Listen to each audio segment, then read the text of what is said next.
Okay guys, this here's the whiz Bang Chicken Plucker that the old farmer made for me. This motor, there's a pulley underneath there. It rotates the barrel.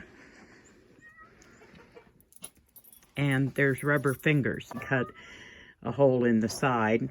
There's the metal plate. I think the only things we had to purchase that we didn't have on hand were the rubber fingers. These are rubber fingers that take the feathers off the chicken, and the metal plate. We had all this stuff on hand, and he was able to build this for me for relatively inexpensive. Okay guys, here it is, the middle of November. We've picked a nice day. I'm going to show you how we're set up. This is not the way we used to do it. We used to have, I found this table in the basement. I'm going to make it work. See what I did? Raised it up on cinder blocks so I don't have to bend over. That's where I will be processing the chickens. We used to have a huge stainless steel surgical table that the hospital threw away, and we got rid of it a couple years ago. The farmer took some scrap lumber and made this table, cut holes in it, and we have traffic cones. The chickens will go in the cones upside down, and he will sever the head, so they do not suffer. We're able to do 4 at a time. After they've bled out, and you want them to bleed out, then he'll bring them over here. We have the water heating. And the water, guys, if you don't want to see the chickens in the cones, your ear. They're in the cones and they're bleeding out. Right, you've got a chicken. Dipping it in the water. Dip and swish. And he'll check the feathers. Once the feathers come loose, he'll know it's time to put them in the whiz Bang Chicken Plucker. So he'll take it from there, bring it over here, and around it goes. And the feathers, he's watching it as it goes around. And we have a naked bird, guys. That is so easy. It gets all the pin feathers off, and all I have to do is the tail and wing feathers. Easy. Hey, I got you setting on a cracked bucket, so don't be jumping around on there and knocking this thing off. All right, guys, he cut the legs off for me, the feet, I should say. And I've just got a few feathers here that I have to take off. It gets all them little tiny pin feathers off, which is wonderful. Let's just say, guys, we're out of practice, so we're still adjusting the water temperature. But, so sometimes the skin is coming out torn. Doesn't bother us. A lot of people don't even pluck their chickens, they just skin them. I like to keep the skin on if I can because it makes the meat a little moisture when I'm cooking. Okay, here we have a pretty good chicken, guys. All I have left are the big feathers now.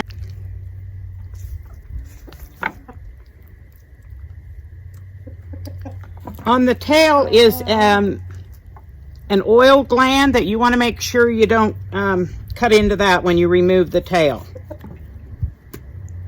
Oh, that's a good looking bird. I'm going to go up here, loosen out the craw. The craw is where the food is, their grain. Goes through the gizzard, which smashes it up.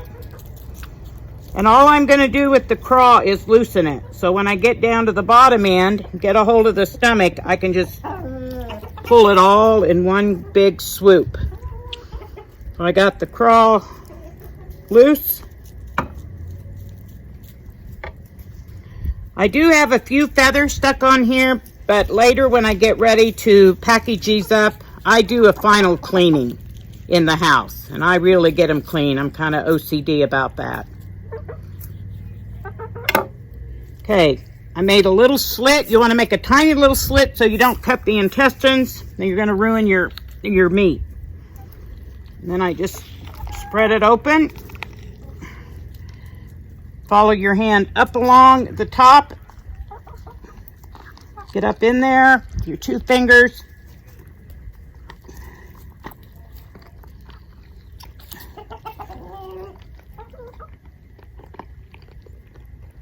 And pull it all out. Oh, lucky me. I got the craw and everything. There it comes.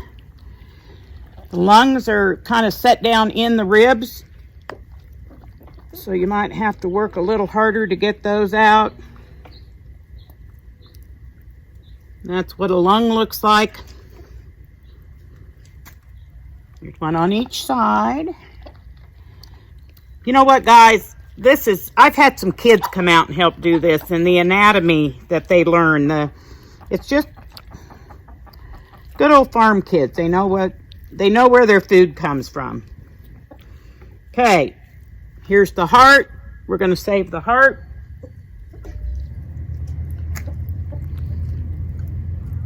We're going to save the gizzard.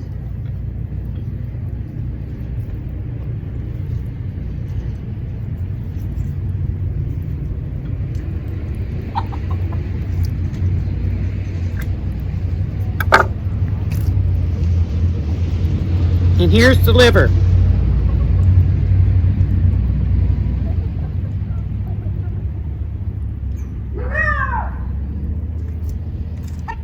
And we don't want to cut that. We don't want to cut that gallbladder. Oh, there's the liver. Saving it.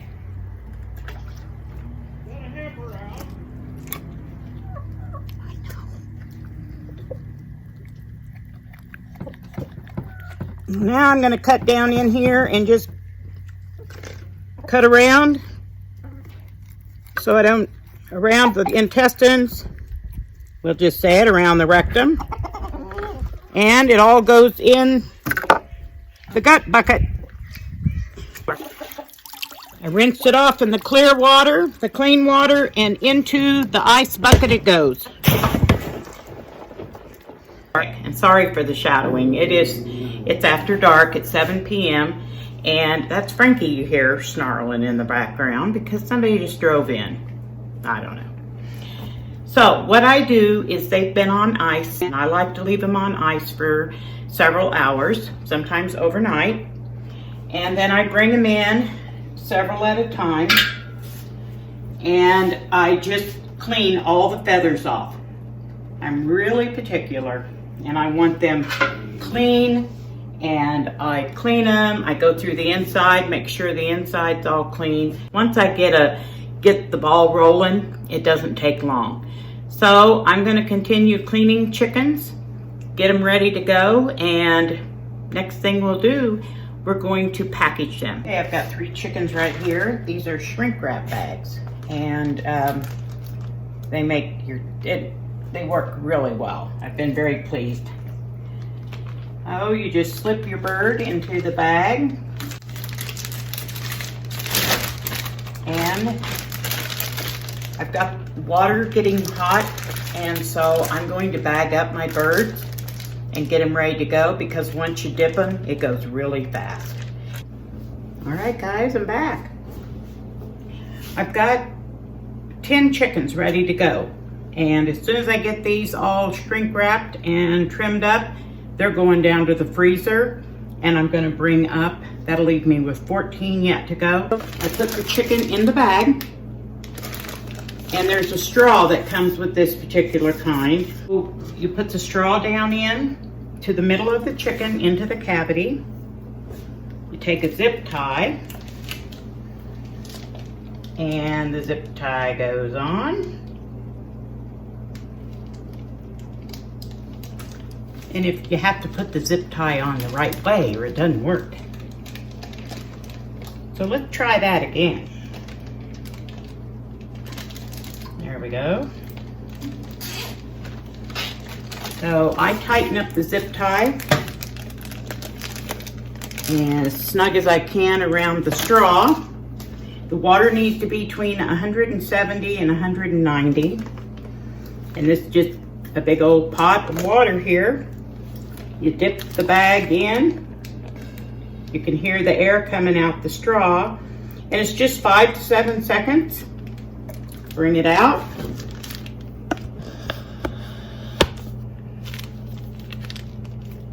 Pull the straw. Tighten the zip bag. And there you go. Your chicken is packaged. Okay, Got the chicken. We're gonna do this one more time. I got the zip tie on. I got the straw in the bag. We're gonna dip it in the water, 5 to 7 seconds. And it shrunk right up. Pull the straw, tighten it up, and my chicken is ready to put in the freezer. Now what I'm gonna do is I'm gonna trim these zip ties off a little shorter.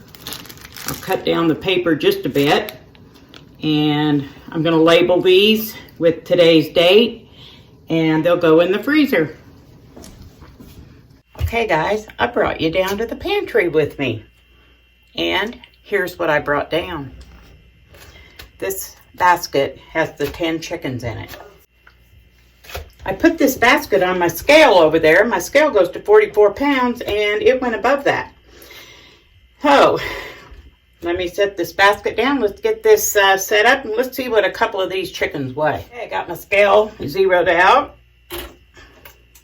A little over 4 pounds. Bam!